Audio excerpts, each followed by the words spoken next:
Good morning and welcome back. We are hungry this morning, so we're going to be making one of my favorite meal items, and it is a frittata made with red peppers and bacon and all sorts of other goodness. There's a lot of modifications you can do to this recipe, but this one's one of my favorites. The reason I like this one so much is it tastes very, very fancy, like you spent a lot of time on it and you don't have to spend much time at all. Also, it reheats very well, so you can use it for meal prep.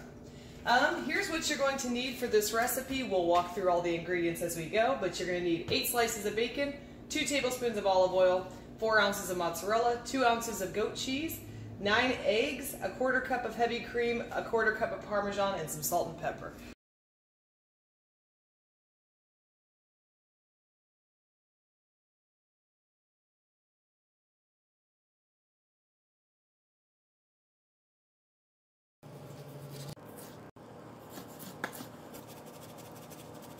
Alright, so with your olive oil in the pan, one of the things that's a little pro tip to know is that you can tell it's gotten to the desired warm by how quickly it moves around your pan. So this is really good.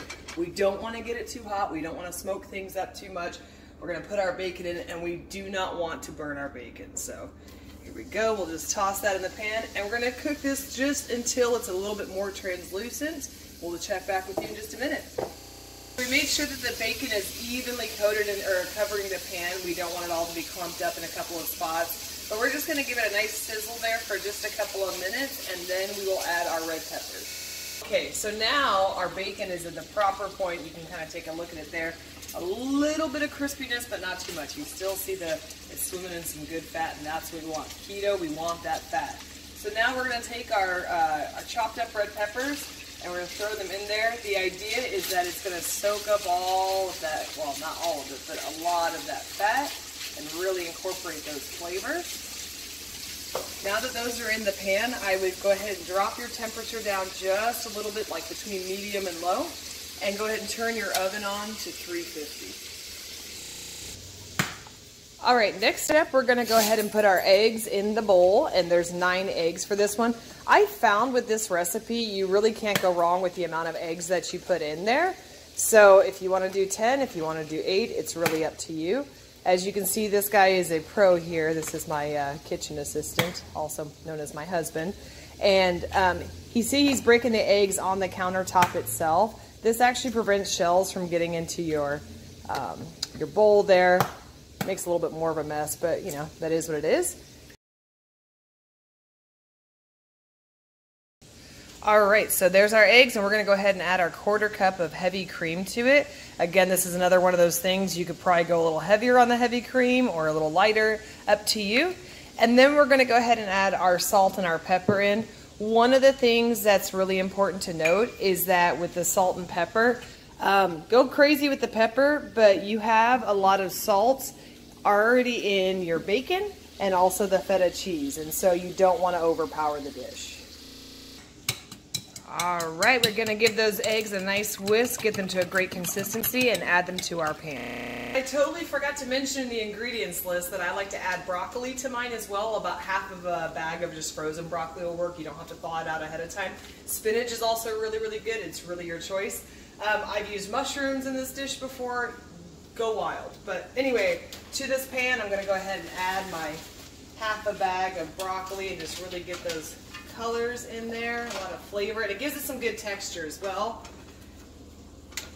Now with this part here, what you want to do is just kind of take a bit of the chill off the broccoli, because after we add all the other ingredients in, we're going to pop it in the oven, and we don't want it to be super cold. So we're just kind of incorporating those flavors and taking a bit of the chill off. The texture is looking pretty good. The broccoli has really soaked up a bunch of that fat, which is what we like.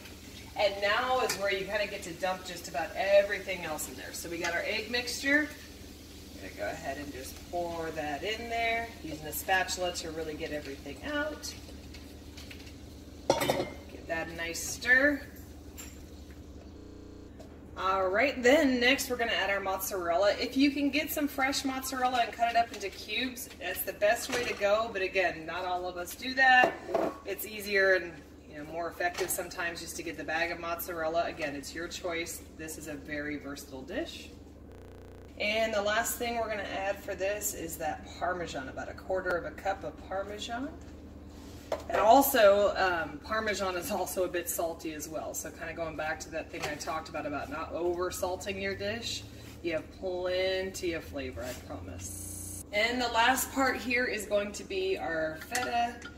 This is a 4-ounce container, so you can use half of this, you can use all of it, again, really up to you. And I just put it over the top and kind of let it, that looks really pretty, over the top. And once we're done with that, it's gonna go right into the oven. I'll leave that in the oven until the eggs start to firm up. You'll know it looks just like an omelet. We'll show you a picture of what that looks like when it's ready. Time to check on our frittata. So, open up the oven here, give it a little pull, and just poke at it, and it's pretty good, yep. What you're looking for is that firmness, so I'm going to take it out. Doesn't that look beautiful? I kind of like to cut it like a pizza a little bit. Now it is time for the taste test. Let's see how we did. This is really good. I think you guys are going to enjoy this. Thank you for spending time with us this morning. Have a good day.